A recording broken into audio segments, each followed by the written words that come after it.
Il y a une croyance qui circule dans le monde du golf, une croyance tellement ancrée que personne ne la remet jamais en question. Et cette croyance, c'est la suivante. Pour progresser au golf, il faut comprendre ce que votre corps fait. Plie les genoux, tourne les hanches, garde le bras gauche allongé, transfère le poids, rentre le coude à droite dans la descente, garde la face square. Enfin, je pense que vous avez compris l'idée. Et on vous dit que si vous comprenez ces positions, si vous les répétez assez, si vous les intégrez suffisamment, votre cerveau va les automatiser et vous allez jouer mieux. Ça paraît logique, non? C'est même pas une question qu'on se pose, c'est comme ça qu'on apprend une discipline sportive. On décompose, on comprend, on répète, on automatise. Votre prof vous donne des consignes, vous les travaillez au practice, vous y pensez sur le parcours et progressivement, ça devrait rentrer. C'est le modèle standard, celui qu'on vous enseigne depuis le premier jour. Et je vais vous dire quelque chose que personne ne dit jamais dans le monde du golf. Ce modèle appliqué d'une certaine façon produit exactement l'effet inverse de ce qu'on cherche. Pas pour tout le monde, pas tout le temps, mais dans un nombre de cas beaucoup plus élevé qu'on ne le croit. Si ça vous est déjà arrivé de penser à 5 choses techniques à la fois juste avant de déclencher votre swing,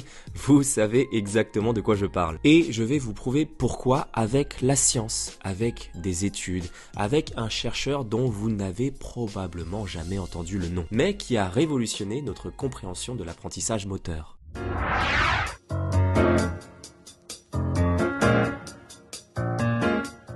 On est en 1992. Rich Masters est chercheur en psychologie du sport à l'université de York en Angleterre. Et il se pose une question que personne n'avait vraiment posée avant lui. Est-ce que la façon dont on apprend un geste change la façon dont on l'exécute sous pression? Et pour répondre à cette question, il fait une expérience très simple. Il prend 2 groupes de débutants en golf. Aucun n'a jamais puté sérieusement. Le groupe 1 est en mode apprentissage explicite, c'est-à-dire qu'on leur explique les règles du putting, les positions, la prise, le mouvement de balancier, la pression dans les mains, bref, des consignes verbales claires, comme ce qu'on a toujours fait au golf. Le groupe 2 est le groupe en mode apprentissage implicite, c'est-à-dire qu'ils n'ont pas de règles, pas de consignes techniques. On leur donne juste des tâches à accomplir avec un focus sur le résultat à obtenir. Ce groupe-là, ils apprennent par sensation, par résultat, par essai-erreur. Leur cerveau construit une représentation du geste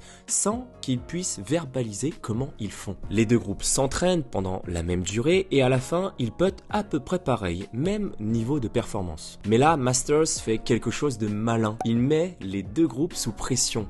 Il leur dit que leurs performances vont être enregistrées, que des experts vont les évaluer, que leur score va être comparé à celui des autres. Et là, le groupe 1 en apprentissage explicite s'effondre. Leur performance chute massivement. A contrario, le groupe 2 en apprentissage implicite reste stable. Même pression, mêmes enjeux, résultats complètement différents. Mais pourquoi ? Et c'est là qu'intervient le concept qui va tout changer dans votre compréhension du golf, le réinvestissement. Voici ce que Masters a découvert. Quand vous apprenez avec des règles verbales, genre garde le bras gauche allongé, tourne les hanches en premier, votre cerveau stocke ces règles dans votre mémoire explicite. La mémoire explicite, c'est la mémoire des faits, des règles, des consignes, et cette mémoire a une caractéristique très particulière. Elle est accessible consciemment à n'importe quel moment, et notamment sous pression. Parce que sous pression, votre cerveau cherche à contrôler. Il veut s'assurer que tout se passe bien, il active ses ressources conscientes, et là, bam, il tombe sur cette fameuse bibliothèque de règles que vous avez accumulées pendant des années d'apprentissage. Les fameux garde le bras gauche allongé, plie les genoux, reste la tête derrière la balle, accélère dans la frappe, toutes ces règles se réactivent en même temps, et votre cerveau conscient essaie de tout contrôler, et il interfère avec le processus automatique qui devrait gérer le geste. C'est ce que Masters appelle le réinvestissement. Le cerveau réinvestit le contrôle conscient dans un mouvement qui devrait être automatique. Et le résultat, vous le connaissez. Paralysie, tension, crispation, coup raté, inexplicable. Et vous vous dites, mais pourquoi au practice ça marchait pourtant? Bah oui, parce qu'au practice il n'y avait pas de pression Votre cerveau conscient n'avait pas de raison de se réactiver. Vous laissiez tourner votre système automatique tranquillement. Mais dès que l'enjeu monte, la bibliothèque s'ouvre. Et c'est pour ça que le golfeur qui a appris avec des règles verbales explicites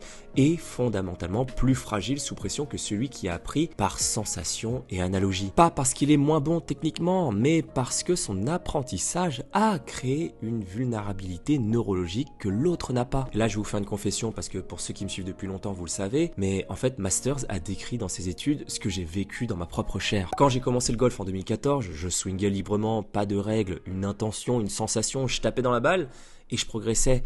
Et puis après, j'ai voulu devenir prof de golf, j'ai passé mon BPGEPS de golf. Et à ce moment-là, ça a été l'overdose, le trackman, la biomécanique, les angles d'attaque, les plans de swing, les séquences cinétiques, les positions de club, bref, j'ai tout appris. Et en tant qu'enseignant, j'ai progressé de dingue, je comprenais le golf comme jamais. Mais en tant que joueur, j'ai régressé. Sur le parcours, je ne jouais plus au golf, je faisais de la biomécanique en live. Est-ce que ma hanche a bien tourné à ce moment-là? Est-ce que mes bras sont bien dans les bons angles? Est-ce que mon poids est bien transféré? Le résultat, c'est que j'étais tendu, bloqué et inconsistant. Pendant des années, j'ai cru que c'était un problème technique. Puis après, j'ai découvert toutes les études en neuroimagerie, en neurosciences, Rich Masters, et j'ai compris que ce n'était pas arrivé par accident ce que j'ai vécu. C'est un mécanisme neurologique documenté et il touche des millions de golfeurs, et sûrement vous.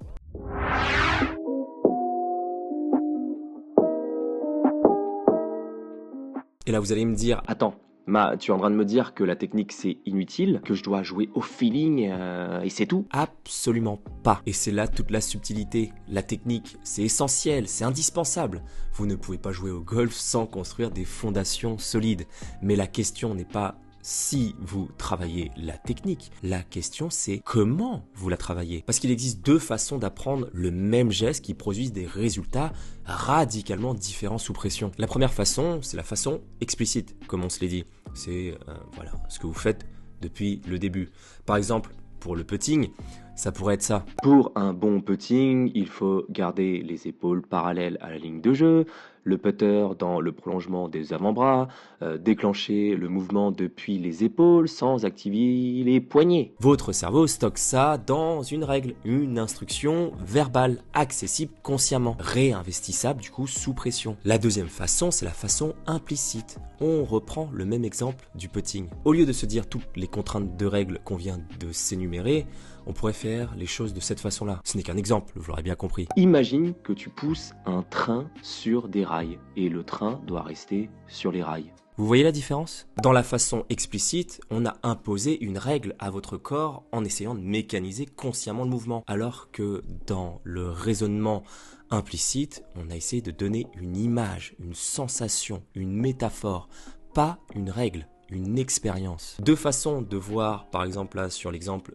le putting, mais deux façons radicalement différentes qui vont induire des choses différentes. Dans la façon implicite, votre cerveau stocke ça comme une image. Le mouvement produit peut être exactement le même techniquement que la façon explicite, mais votre cerveau ne peut pas verbaliser comment il fait ça. Quand vous faites ça de façon implicite et donc sous pression, il n'y a rien à réinvestir. Pas de bibliothèque à ouvrir. Ce que Masters a montré et ce que des dizaines d'études après lui ont confirmé, c'est que les analogies implicites contournent le système de mémorisation explicite. Quand vous apprenez avec une métaphore par exemple, votre cerveau stocke cette information dans la mémoire procédurale, le même système qui gère la marche, la conduite et les automatismes profonds. Ce système ne s'ouvre pas sous pression, il n'est pas accessible consciemment vu que vous n'avez pas de règles explicites.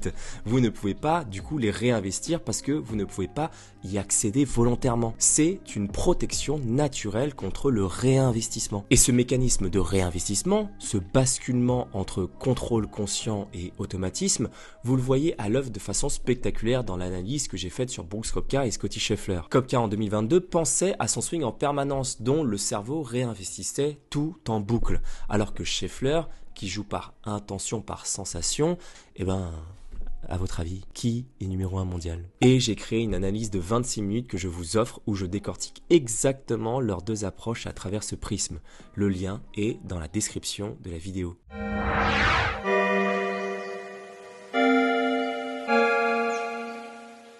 Bon, maintenant la question c'est, et si on a passé des années à apprendre le golf de façon explicite, est-ce que c'est foutu? Eh non, vous avez de la chance, vous inquiétez pas. Ça peut se rattraper. Mais il va falloir faire un travail spécifique en 2 étapes. L'étape 1, c'est d'identifier vos propres règles verbales. Pendant votre prochaine séance de practice, observez ce que vous vous dites dans la tête pendant que vous swingez. Et notez-le vraiment. Par exemple, plie le genou, tourne les épaules. Chaque phrase que vous vous dites, c'est une règle explicite. C'est de la matière à réinvestissement. L'étape 2, après avoir vu toutes vos règles internes, c'est de trouver une analogie qui dit exactement la même chose. Enfin, je pense que vous avez compris le délire, mais si toutes les règles que vous avez dans votre tête qui sont explicites, vous pouvez les transformer en images, en sensations ou en métaphores. Et à ce moment-là, votre cerveau ne peut pas réinvestir une image, parce qu'il ne peut pas verbaliser une sensation. Et c'est à ce moment-là que vous trompez votre cerveau. Parce que quand vous mettez une métaphore, une image ou une sensation à votre cerveau, il n'y a pas de réinvestissement possible parce qu'on ne peut pas verbaliser une sensation.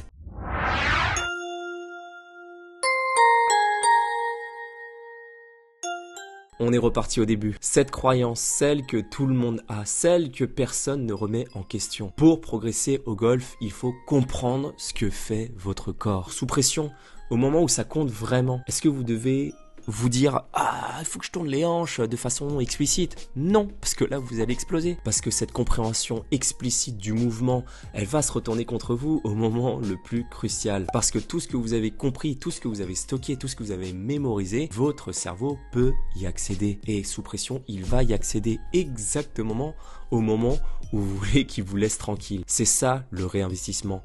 Et la solution n'est pas d'arrêter de travailler la technique, c'est de changer la façon dont vous apprenez la technique. Des images au lieu de règles, des sensations au lieu d'instructions, des analogies au lieu de position. Parce que ce que votre cerveau ne peut pas verbaliser, il ne peut pas le réinvestir. Si je devais résumer tout ce qu'on vient de voir en une seule phrase, ça serait celle-là. Ce n'est pas ce que vous savez sur votre swing qui vous détruit sous pression, c'est comment vous l'avez appris.